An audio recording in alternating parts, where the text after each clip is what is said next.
Hey guys, welcome to episode 10 of For Sits and Gigs. This week's a bit different because by the time this recording comes out, it'll be the day before New Year's. So the year that we've been dreading about and talking about all year is coming to an end. Hopefully it doesn't just reset. So back with me today, I have Sarah and Shon. G'day. G'day. Hello. I decided to try and collect a somewhat diverse cast this week because we're just going to talk about the year as a whole, as far as like music's concerned, what we found, what happened, that sort of thing. More of a general podcast than an interview because you already know everything about these two by now, so stuff them. So yeah, that's basically what's going to happen. We'll still try and stick to the same length as what we've been doing, but we're just going to riff. We're just going to talk music to make my life easier for when this sort of does transition into that sometime next year.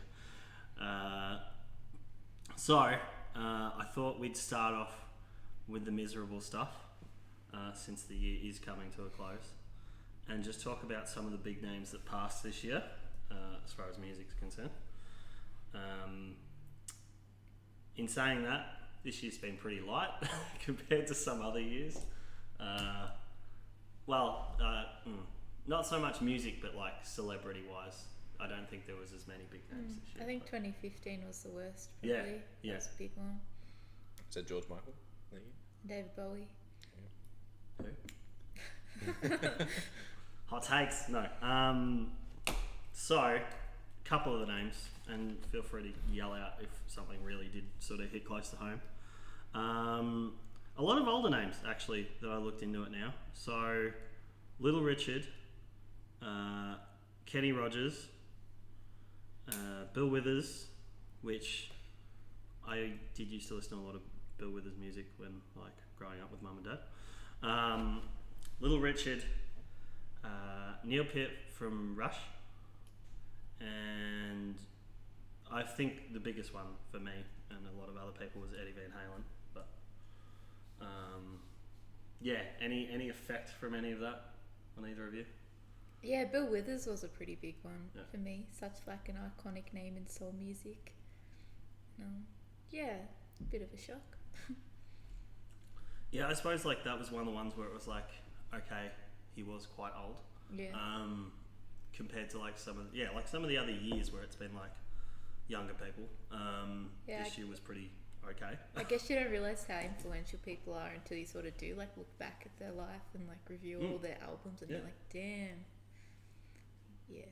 Yeah, definitely Eddie for me. And the more I thought about it, the more effect that he did have. Even as a kid watching Back to the Future, be like, what is this music? Or when I first started learning to play guitar, so as a guitarist as well, super influential. Oh yeah. Not just with him, but then everyone else who was inspired by him that's now inspiring up and coming guitarists. Very similar for me. I think, as far as the guitarist goes, there was no one else like him. Like some of his solos are very, very iconic. But then you also think about the music he did, just in general with the band. Like, I think there wasn't a time growing up when we didn't go to Rafters and Jump wasn't playing. It was like it was just the song of that decade at the time. But yeah, and I think as sad as it is and as miserable as it is, the tribute that his son did for him was amazing. Wolfgang, yeah. We've talked about that song. You showed me the song and I lost it. I think it's absolutely amazing. I should add that to my list of songs that came out this year. Listen to it on repeat. It's lovely. Very nice. You definitely want to watch the YouTube video, if anything. Which I still haven't gotten around to, but I've listened really? to the song maybe 20 times. It's very much like, old school, like VHS footage of him as a kid with his dad. So I'll have to bring a box of tissues with me. Yeah. But yeah, such a well written song, and it was also a shock to see sort of how talented he was as well. Like his son, because I had no idea. I've only ever seen him sort of get up on stage with them on the odd occasion. Yeah, Wolfgang. He's actually the bass player for when Tremonti tours. Mm-hmm. Yep. Yeah, so he plays bass there, and I'm pretty sure in this solo project everything is him: vocals, guitar, drums, and bass. Don't quote me, but I'm pretty sure it is. It's all one man. I told you to do your research, guys. Yeah. I'll just wing it. So yeah, those are the big names. Like I said, not really a hefty list, which is good considering how the rest of the year's gone. As far as quantity, yeah, exactly. And like I said, a lot of older names too. No one was taken too early or anything like that. Next topic, writing this year. So I told everyone to sort of do a little bit of research as to what their albums and artists were this year. But hopefully you noticed what I did in the scarcity of it all, or the great length of covers that were released and not actual original music. Mm-hmm. Did you find this? Did you discover it like I did, or? I didn't even notice it until you just mentioned it. But Miley Cyrus has put out some banging covers this year. Yeah. I think generally songwriting is almost like a documentation of life. And if we're all in the same situation, living the same situation, we probably don't all want to be writing about the same thing. Correct. Because so that's definitely put me off. Yeah. Lyric writing about, I'm stuck at home. The world's gone to shit. I've written plenty of songs about that before, but yeah. I didn't want to hear 30 different songs about a pandemic. I really didn't. I'm surprised I haven't heard more, actually. Yeah. I've talked with this on the podcast previously with people. There are a couple that people did that they did really well, and then the rest were just covers of stuff. I reckon that was sort of it. There wasn't this whole wave of people writing about being stuck at home or going through a pandemic or whatever. So I think I'm kind of grateful in that sense. I'm glad people turn to covers rather than writing. But as far as writing's gone for you guys this year, did you just stop? You said you basically just stopped. You didn't want to, but what about you? You go. I've written constantly. I think I've written the most music I have ever. It's all work in progress, and I'll probably never release it. But I'd like to get some stuff out, and I think I've had constant ideas just because there's so much chaos happening. Even though I'm stuck at home, you look at your phone, you're like, Jesus, gonna write about that. Yeah, no, I don't think I'm that cluey to be able to do that. But it's that's why I thought it'd be an interesting discussion to have at the end of the year, was to talk about this year in music, because it's so completely different to every other year in music.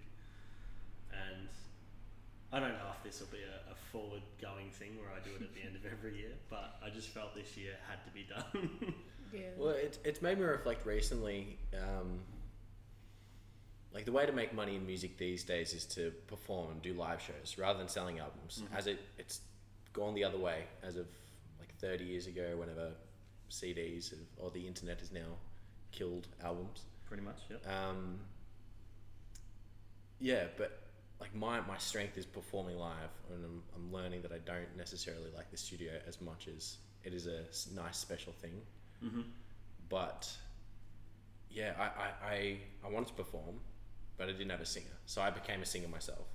And then I couldn't sing any covers because my voice couldn't match it, so I was like, stuff it, I'll become a songwriter.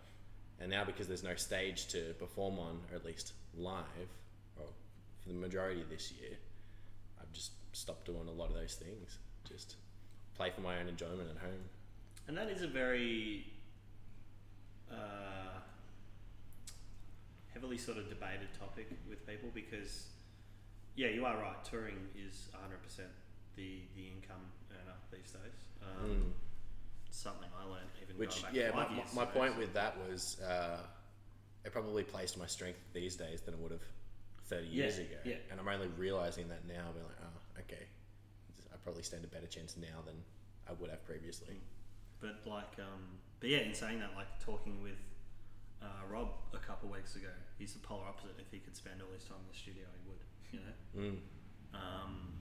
So yeah, it's sort of interesting how that works, but it's also, I suppose it's a confidence thing as well. Yeah. I can definitely relate to like performance as the strength, I guess, but like I guess because there was no performance, that's why I've been writing so much stuff. Like there's the freedom to just write whatever, and some of it's like the weirdest stuff I've ever heard. But, well, that's the thing. No one's going to shame you or kick you if while they you're don't down hear it. because everyone's doing it. Everyone's stuck at home. Everyone's writing. Like they're not going to be like, when are you gigging again? You know, when do we get another live show? Like, so yeah, it's sort of a good time to do that. Just write, and then get all the bad ideas out. It's what I used to do. Like I finally got around to listening to a Genesis album that was recommended to me, and I have a look. They have another album come out every 6 months in the 70s at the time. You sicken me. Anyway, just that you haven't listened to a Genesis album, that really destroys me. Good. I haven't listened to any of them. Alright, we'll leave. I'll get out. Yeah. You gotta. That's the end of the episode. What is it? It's the 29th. See you 2021. As of this recording, you've got a 3-day turnaround to listen to every Genesis song ever. God, how many days worth of music is there? Wouldn't be that much, I don't think. All right. If you just listen to the Phil Collins stuff. Shit. Alright, challenge. Do I accept it? I accept between it. Between us or individually? If there's bullying in the comments, I will take it on. I need the motivation. If the comments are anything to go by so far, it's just going to be my friend Cookie just going first or a full stop just because he had the first and only comment on the YouTube video. So you'd lost me for a second, but I clued on, yeah. So yeah, no, don't worry about any bullying. But I'll bully you if you want me to in the comment section. All right. Yeah. I'll bully you for your Smith shirt. Yeah. Thank you. Yeah. And we'll bully you for wearing your own shirt. Okay. Cool. All right. So we'll move on to the heavier topics, the bulk of it. Bands you discovered this year, new or old, not too phased, but bands that you might have found this year that A, helped you get through the year, and B, you just went, holy crap, where have these been? You know, or this was the perfect time to hear this band, you know. Alright, I discovered A.G. Cook this year, and they own the PC Music record label in England. I found them because they had a review written about them, and they were called, the label, what's it called? A headline was, clever but completely unlistenable. And I saw another one, and it was, will make you smile and probably scare the cat. And I was like, I gotta listen to this. So naturally, Yeah, of course. and I did. And the first time I heard it, I was like, this sucks. What the hell? And I listened to it again, and now I love it. It's like, I think it's one of my favourite albums I've ever heard. What are they called? A.G. Cook, and the album is called Apple. They, yeah. Do I want to listen to it? Yeah, I reckon. It's something At least else. once. Yeah. Yeah, But right. yeah, he, with the PC Music works with like Charlie XCX and Sophie and Carolyn Polachek. It's all like that alt pop scene where it's a bit like, do I listen or not? But yeah, when I saw those reviews, I just knew. I was like, all right, here we go. I like it. Yeah, all right. And I'm going to be writing all of these down. Anything that I haven't heard, because I like to see and appreciate what other people listen to, whether it is complete trash, as you might have said. I'll send you the album with the music videos. Okay, all right. I'll never send me music videos because it always distracts me from the core of the actual music. That might help you get through it. Jonathan, what about yourself? Just one? You can go on a spiel. I don't mind. I really got into shoegaze this year. I discovered it. I think it was Seth from Alright Band, Left Field Luxury. He shared it on his Instagram story. It's like, this artwork's pretty cool. Some oil pastel thing. It's a band called Dive, so D-I-I-V. And it was my number one song on Spotify. No surprises. Like Before You Were Born, I think it's called. Yeah, and I learned it's very different listening to this music when you're by yourself locked in a pandemic, and then listening to it socially. It's just not as enjoyable. So if you're by yourself and just listen to that. You did. Yeah, in saying that, you did introduce me to shoegaze. By just sending me a couple of songs that I listened to, and I couldn't actually describe what they were genre-wise, and then you told me that they were shoegaze, and I was like, okay. This is like zone out music. Yeah. I don't understand why you'd call it that, but okay. No, one that's not so heavy is again called Slow Dive. SLOWDIVE. I don't know if there's a trend here amongst the genre. They're like some 90s band in the similar genre, but they're a bit more lighthearted, across between like the Cranberries and the Cure. If you'd across those two. Ooh. Yeah. I can deal with Cranberries. It's a big call, but I don't know about the Cure. That's pushing it for me. Yeah, chick singer. That's a tasty mix. Otherwise, I really got into the 1975 and Billie Eilish this year. Yes. I found this girl called Billie. Have you heard of her before? She's pretty good. It's not happening. It's not. It's so good watching her interviews where she's done like the same one on the same day for 4 years in a row, and seeing like, I don't know how different she is. Yeah, see, okay, I appreciate and respect Billie Eilish in the sense that she's an amazing songwriter. And very talented in that aspect, especially at her age. But I don't like the music. No, I think her and Phineas are the best thing to happen to the music in quite a while. I also, in saying that, I also really appreciate her attitude. I think her attitude's amazing. Yes. My idol, Dave Grohl, turned around and said that he thinks she's kick-ass, so that's the stamp of approval, really. You also got me in the 1975. I actually really like them. The more I listen to them, I'll throw in one more. It's very chill for me, but they're so broad. They do like ambient, almost movie soundtrack stuff, and then they'll bust out this 90s pop tune. Yeah, but there's another band I got into this year. I think the genre is called Midwest Emo. Terrible name. The band's called American Football. But that's right. They've got a song called "Uncomfortably Numb" with Hayley Williams from Paramore. Mm-hmm. Is that a cover of good. Pink Floyd? No. Because they changed the name. Did they? No, I can't keep up. The song is "Comfortably Numb" by I haven't listened to much. Oh no. I haven't listened to much Pink Floyd at all. Am I gonna get shamed? I was just hoping it wasn't really a family thing for me, because Pink Floyd was very much musicianship, and no one in my family was a musician, so we didn't really listen to a lot of Pink Floyd growing up. Yeah, true.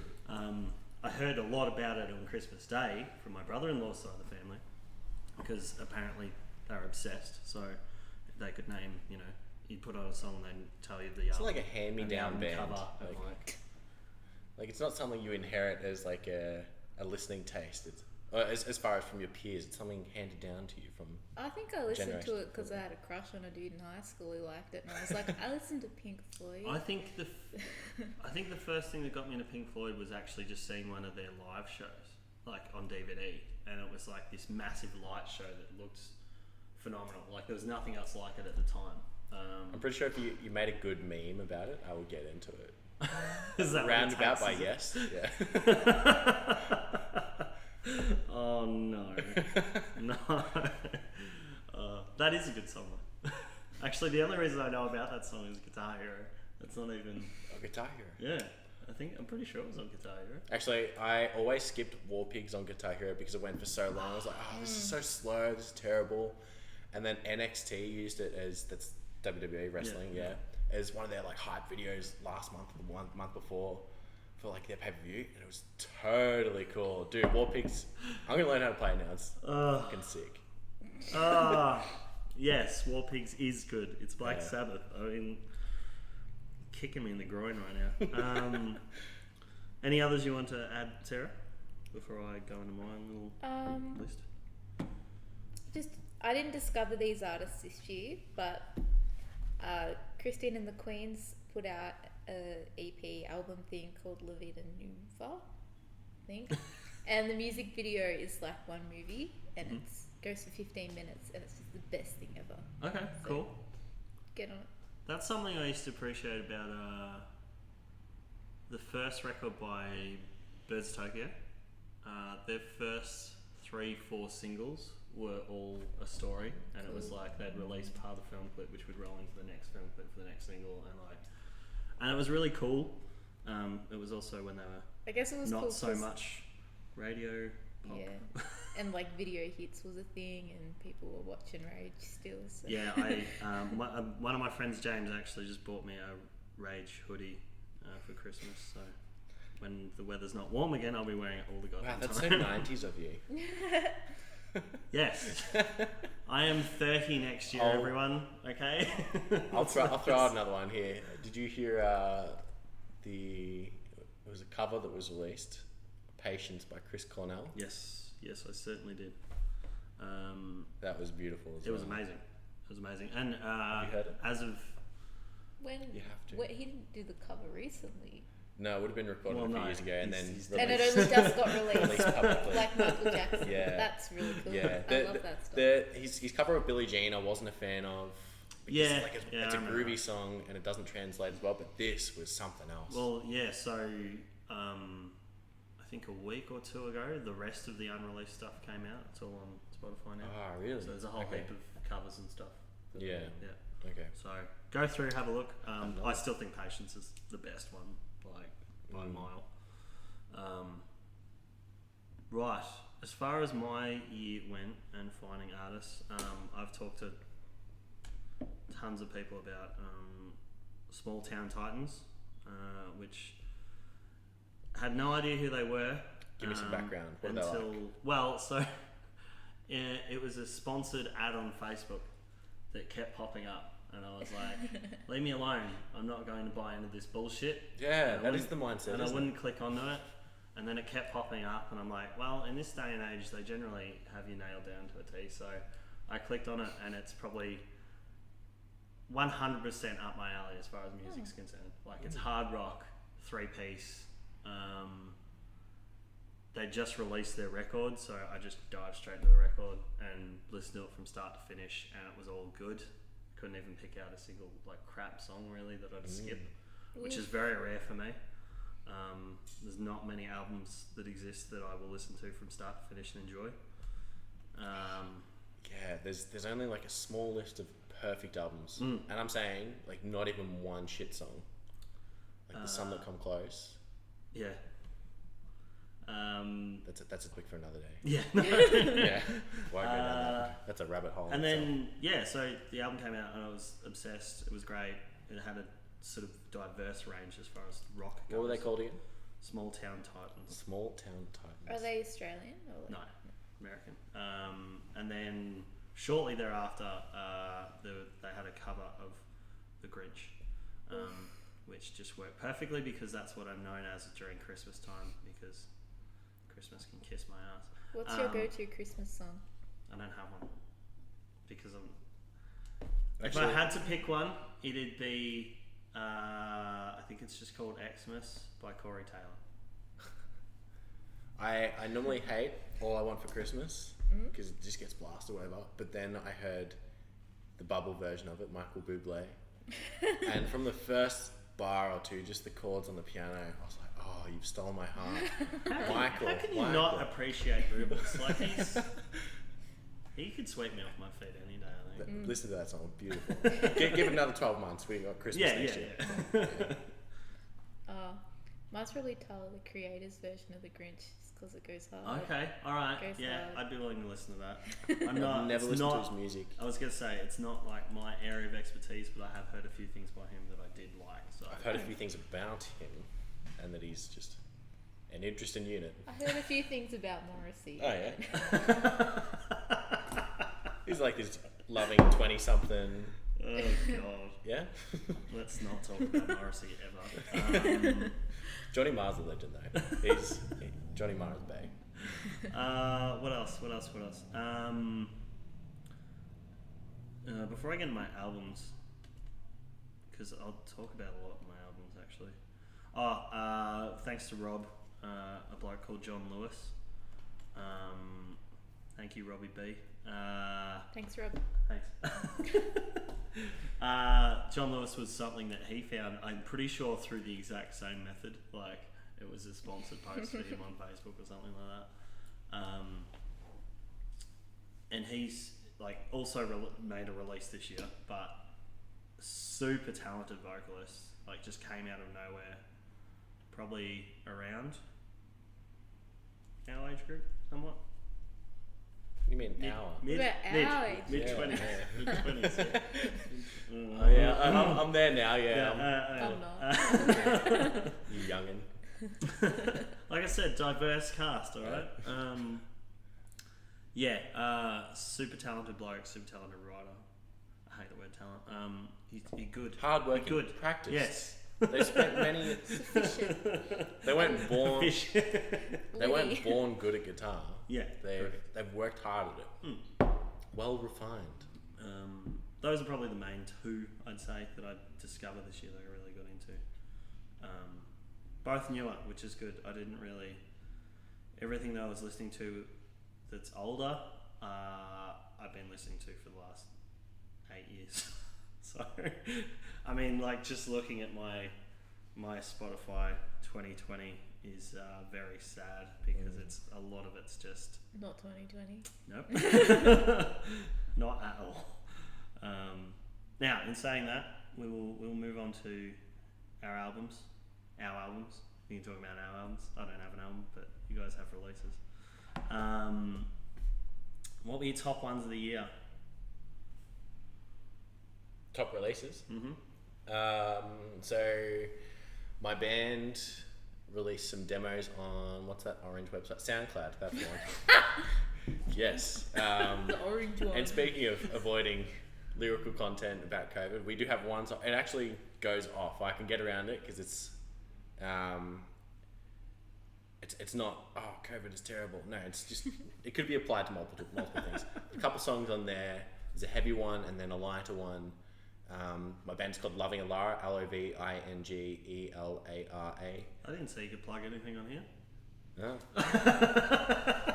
Ask forgiveness, not permission. Yeah, good life lesson. So up on SoundCloud there, they did alright. It was good to put some stuff out, especially during COVID. We recorded it completely at home, sending stuff over the internet via Horsham, Ballarat, internet stuff in the sky. But then I also released my first single as a solo artist, Shon Dunn, a couple of weeks ago, and it did pretty good. I hate doing socials, but we got some promotion going. Here's a bit more. So I'm to Life in Black and White. I like it a lot. It's good to finally have an official release, and I've got to say it's pretty bloody cool to search up your own name on Spotify. But on Spotify, on Instagram, pull up your song. Oh, fuck yeah. It's a banger too. I played it. It's good. Get your streams up. Cheers. It's my favourite song. Yeah. Oh, you pandering now. We've rapped, Shon. You know it is. We've been talking about it for a lot longer than you've released it. Yes. I've had it up my sleeve for some time, but finally released it. Right, enough of me. Yeah, stop talking about yourself. Come on. Yeah. So am I talking about my... Oh, okay, alright, go on. He had his time to shine. I don't know, I don't really have anything. I put out one track on Big Sky Girls. It's on Spotify. Called Haunt Me, you can have a listen. But, yeah, it's a writing year, not a release year, we know. Right, now, not your own stuff. Is that what you were talking about? Yeah. Oh, cool, because I got a list of other things. Yeah, I don't want to good. talk about myself. Yeah, exactly. Alright, It's just because Shon didn't do research. Oh, you can he'd rather talk about his own. Go ahead. Alright, so there's this guy named Shon Dunn, and he put out... Go on. No. You won't do it, you're scared. No, I really loved... Raro put out a single called Full Circle, produced by, mixed by JD, and it's really nice track, and it got a play on Triple J on their hip hop show, which is really sick. So go follow Raro. Macy Rose, local artist, just put out Lavengula, an EP. That's their first EP. Went and saw the launch show at Volta the other day. Mm-hmm. Real good. Some really cool artists there as well. Yeah. They're my two fave local releases. Nice. I also had Raro on mine. It's like this chill. Just describe this chill hop. He's rapping over it, but it's just smooth. The beats, yeah. I did have it on repeat a couple times while I was doing my cooking. Yeah, you could have it on repeat and you wouldn't notice. It's just, just flows real nice. Yeah. And then Apex Bloom put out some music this year too. Yeah. Real bloody good track a couple months ago. They're local as well. Love seeing new stuff from them. I think they've got some more work coming out soon. I know they're hyping it up. Yeah. Other than that, it's been fairly quiet in the local scene. Yeah, I agree. I went to the Matty James album launch the other day, listening party, and he's putting out. So Matthew James is putting out his album in January, which is pretty cool. Local producer, so pretty hyped for that. Yeah, cool. Obviously, like shout out to nearly everyone I've had on the podcast so far, because most of which have put something out. Obviously, Will from Anticline, Nick from Nicholas Cage Fighter. They're still, I think they just released another single off the record. Yeah, I think that's sort of it, really. Inca put some stuff out this year. Yeah, he put out his single Nobody featuring Jark, produced by mixed by JD. Go have a listen. It's JD again. Yeah. Gangs is always putting out stuff. Yeah. Always. And it's so good too. Real consistent. Esoteric put out a single. Yes. Yeah. Ooh. Yes. Ooh. Slaps. Play it. You did a supporting gig for Esoteric, did you not? I did. Right. It was my first gig back after COVID, so I was a bit rusty. But there was 2 shows because of limited capacity. Yeah, that's right. So it felt like I had a bit of a practice, and I think they felt the same way because I spoke. Yeah. Well, talking to Zach about that the other day, Zach from Volta, he was saying that he reckons that's how a lot of his shows will go ahead for the meantime. Like, he'll do 2 seatings, so. The second show feels good too because you're like hyped up after already playing, and then you're like, all right, I've got my shit sorted. Yeah, well, he said who did he have down there recently? Will Wagner. He said that was just amazing. And he's glad he did 2 seatings as well, because but Will Wagner's just. It is kind of weird though having people sitting down at Volta. Yeah, and so we after talking to Marcus last week, we did go and attend his first Australian Songwriters gig, and it was really good. But that's when I talked to Zach, and they just sort of said, they just announced that he didn't have to do seating anymore, and he just spent all that money on that seating that he bought specifically for 3 gigs. So yeah, it kind of sucked, but it did. The layout was really cool though, I think. Yeah, I don't know what it felt like to be up on stage. It was a bit weird. Considering how high up you are already compared to I was at like a school show or like a South Street thing where everyone could sit down and get their seats. Get some scorecards, yeah. Yeah. Alright, international albums of the year. Started this year, Poppy. I think the day of her album release or single release, I found her and then looked at her history, like the past 5 years. Her gimmick is she's some like robotic doll who's inquisitive and acts like a child. Yeah. And she's gone from like this pop career to releasing this. Well, it wasn't even a pop career. It was just a YouTube career, wasn't it? Yeah, it was YouTube, and then she tried doing pop music. Oh, she did. Okay, right. Yeah, and then now she's gone the other way, and she's doing heavy metal still with like the pop gimmick. So it's almost like Alice in Wonderland, la di da di da, into like fucking gent. It's very reminiscent of baby metal. Yes, very similar to baby metal. If you've ever listened to that, I do get around it though. I really like it.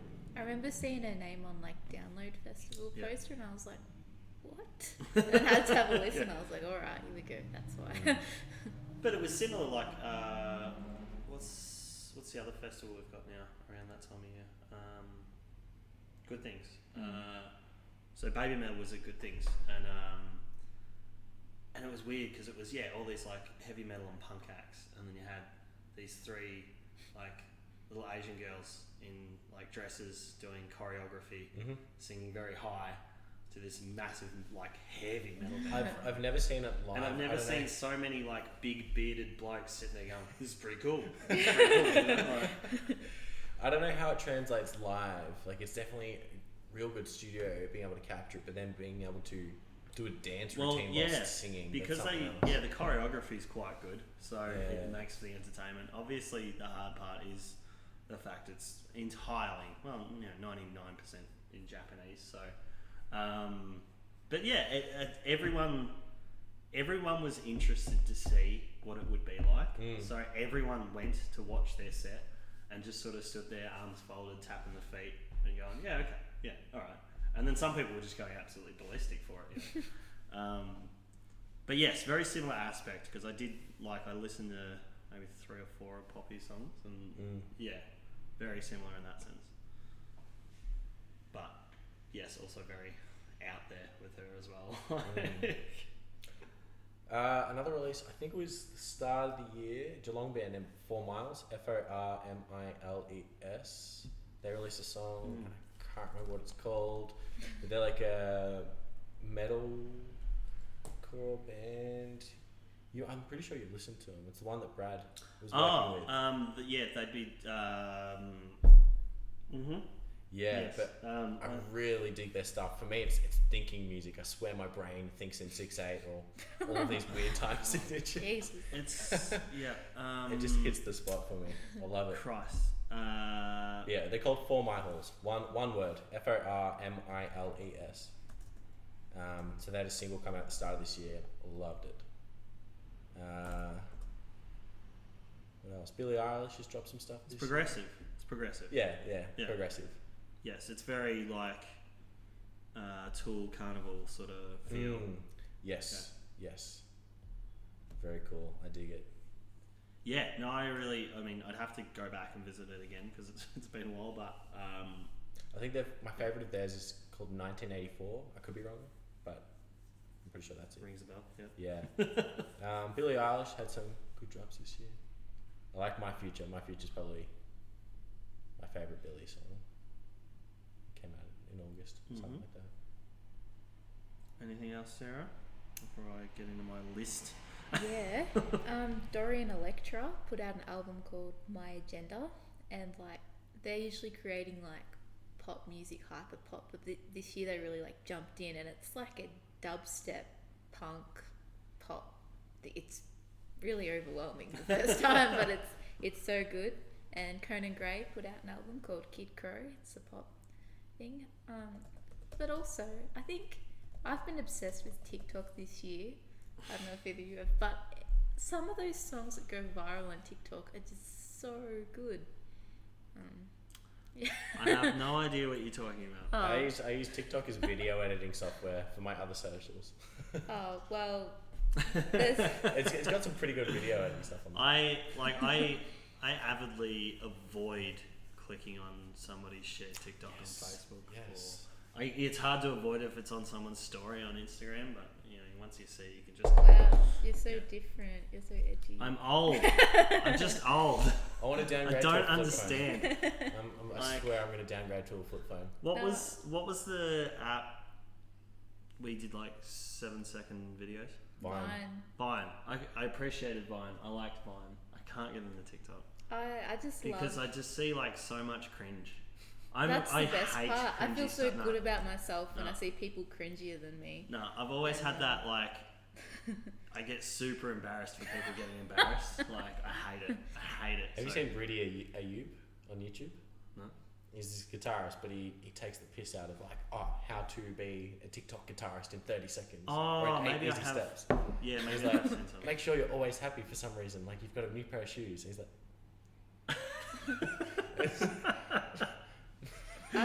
Oh god. Pick 3 random chords. I've just loved the WAP song. I think that's one of the best things out of 2020. Blew up on TikTok. blew up on my Spotify. But I'm aware of its existence. Alright. There's a song like that every year, I feel though. Like This just one- one song like that every year. There's got to be. But this one had this awesome remix on SoundCloud by an underground DJ, and he put it with Kate Bush, Wuthering Heights. Okay. All And right. it slaps even harder. Okay. All right. I'll check that out. Sure. Yeah. Oh, this I haven't seen them, but what's this? Is it Ruben Riley or like Garbage Disposal Union or something? They're doing some weird, like they're Yes. local Ballarat. They're doing some. I Oh, think they're cool. recording using a 4-track or a 2-track, Cool. and then releasing it Oh. on cassettes. Oh god. I've been right. following them on Instagram. There's something going on there, like punk rock, underground Ballarat scene. Okay. Cool. All right. I want to That's see awesome. them, but Yeah. I think they had a gig a couple of weeks ago, and I was out of town. So. Awesome. Okay. Yeah. Keep me updated on that. 'cause Yeah, I'd be but right they on. released on cassette in Ballarat here, so keep your eyes out Alright. for them. That's very Ballarat. I want to. feel. I'm interested. I want more. It's very Ballarat. Big ones for me that I Oh, haven't yeah. discussed yet. Well, Seven Dust. 13th, 14th studio album, 13th studio album. Cool. They just don't stop, these guys. They still got the same singer. Yeah. Pretty much effectively the same 2006 lineup as they had when they first started. Cool. They had dropped the guitarist for a while, and now he's back for like the last few albums. So yeah, same lineup as they originally had. I didn't realise how old the band was until I went to a gig in Melbourne a few years ago. See this hardcore band called Secrets from America. Really super chill, awesome guys. And I was talking to the bassist out the front of the pub because he wanted a cigarette. Because why not? And he's like, "Oh yeah, so what kind of music are you into?" And I was like reeling some stuff off, and I said Seven Dust. He goes, "Seven Dust? That's some old shit." And keep in mind, this bloke's older than me, so I was like, "Oh, okay, all right." That kind of that was a bit of a realization. Still consistently good. I can't really talk much. Have you had a about the old band called bands. Dream on Dreamer? Yes, yeah, 100%. I found that my mate showed them to me last week. I'm digging it. Yes, very much like them. Yeah.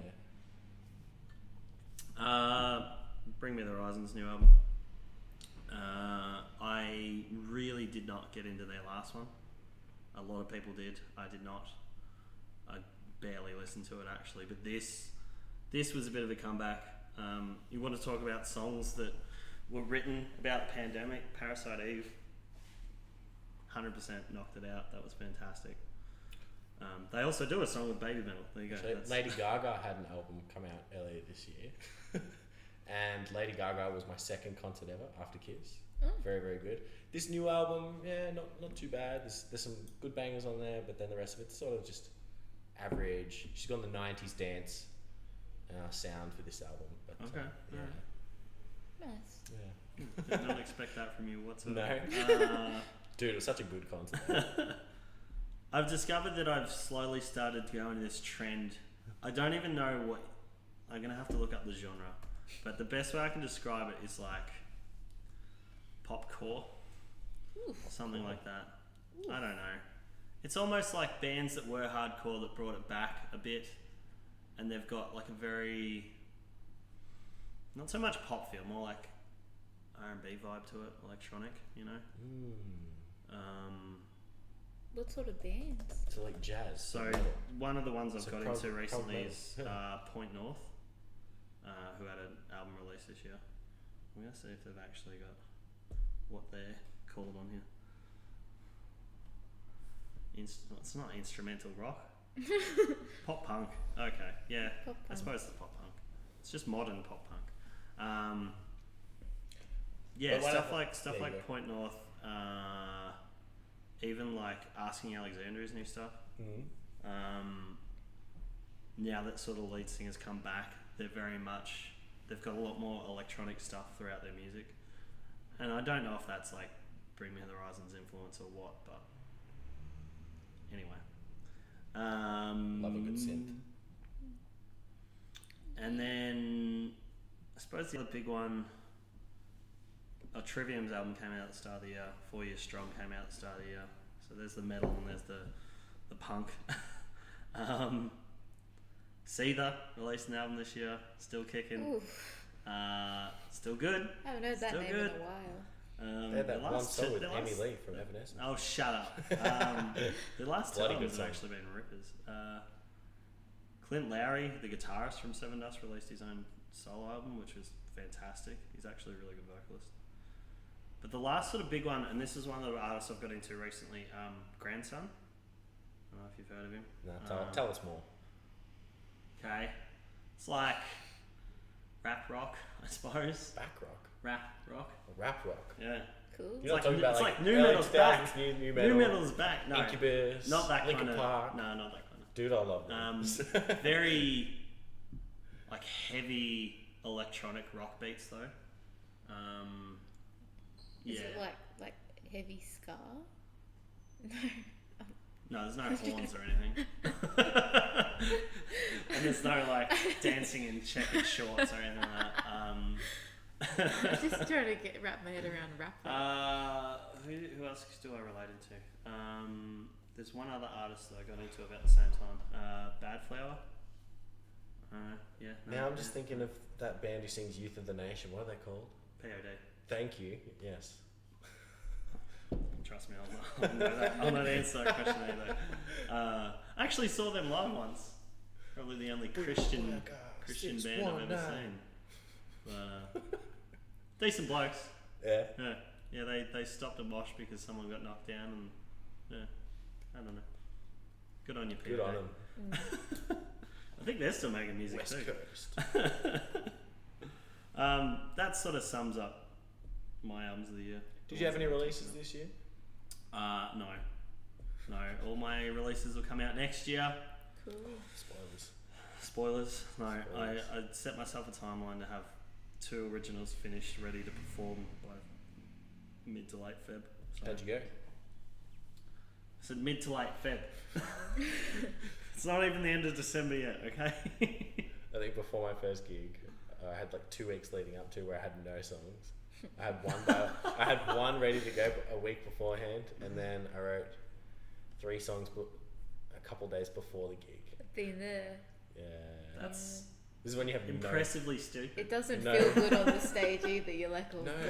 god. I had like my set list there with dot points of like the first line or the first word of each line. Damn, it was not good. Like I hope You've all people got to have your don't first think- gig at some stage though. Yeah, but Yeah. usually you'd also have written material beforehand. No. Nah, I like. Who books a gig without having any? Well, it wasn't just a gig, it was a battle of the bands that I signed myself up Oh, for. okay. So I was like, alright, I'm going to do Yeah, this. okay. And then didn't have any songs, just waited. And then, oh shit, I think I should- did the You same just wanted thing. them yeah. sweet, Right, sweet so- prizes, didn't you? Nah. It's such a better feel doing nothing, doing it not competitively, Yeah. doing it as like a showcase of. I remember I did Battle of the Bands. That was my first flock gig, and I was trying to watch how people perform because I was like felt a bit awkward. So I was watching like Mariah Carey or some shit, and she was standing still and had the mic there, and I was like, oh, I'm gonna do that.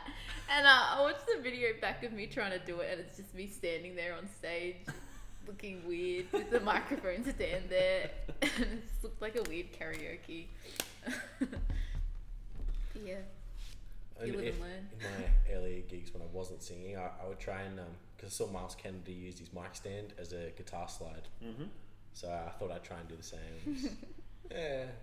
First time I saw something like that was Chris Chaney from The Living End using a VB stubby as a slide. Yeah.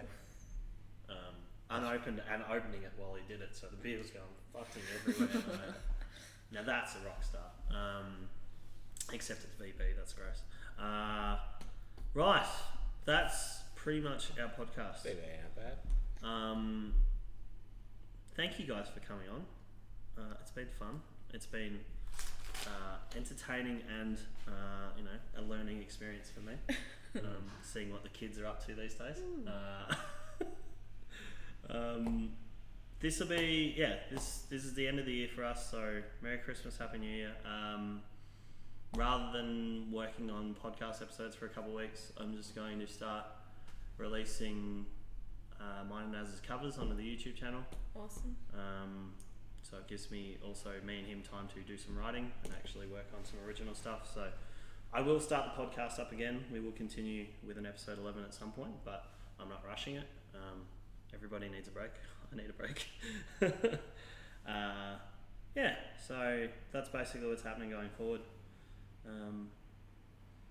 Thanks, guys. Anything you want to add before we call it a year?